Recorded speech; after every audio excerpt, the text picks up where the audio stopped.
Friends, நம்ம சூப்பரான sweet recipe வந்து பார்க்கலாம். ஒரு கப் அளவுக்கு வெல்லம் சேர்த்துக்கலாம். ஒரு கப் அளவுக்கு துருவன தேங்காய், பொடி பண்ணி வச்சுருக்க முந்திரி 2 ஸ்பூன் அளவுக்கு சேர்த்து நல்லா கிளறி ஒரு பேனில் 1 டீஸ்பூன் அளவுக்கு நெய் சேர்த்து அதை வெல்லம்லாம் கரையிற அளவுக்கு எடுத்து மிக்ஸ் பண்ணி எடுத்து வச்சுக்கலாம்.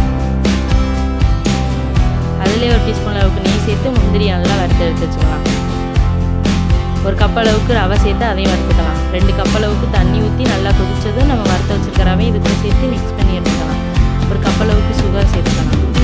நல்லா கிளறி 1 டீஸ்பூன் அளவுக்கு 2 டீஸ்பூன் அளவுக்கு நெய் சேர்த்துக்கலாம். அதை ஒரு இதில் மாற்றி வச்சு நல்லா சப்பாத்தி மாவு மாதிரி பிசைஞ்சு வச்சு நல்லா குட்டி குட்டி பால்ஸாக பிடிச்சி வச்சுக்கலாம். நம்ம ஏற்கனவே வெல்லம் சேர்த்துருந்தோம்ல, அதை குட்டி குட்டி பால்ஸாக சேர்த்து எடுத்து வச்சுக்கலாம். அந்த ரவைக்குள்ளே இந்த ரவை பால் சேர்த்து வச்சுருக்கோம்ல, அதில் அந்த வெல்லம் பாலை சேர்த்து உருண்டை உருண்டையாக சேர்த்து நம்ம தேவையான ஷேப்பில் வச்சு கட் பண்ணி எடுத்துட்டு சூப்பராக நீங்கள் ட்ரை பண்ணி பாருங்கள். ஃபுல் வீடியோக்கான லிங்க்கு டிஸ்கிரிப்ஷன் பாக்ஸில் கொடுக்குறேன். அதை நீங்கள் ஃபுல்லாக செக் பண்ணி பார்த்துக்கோங்க.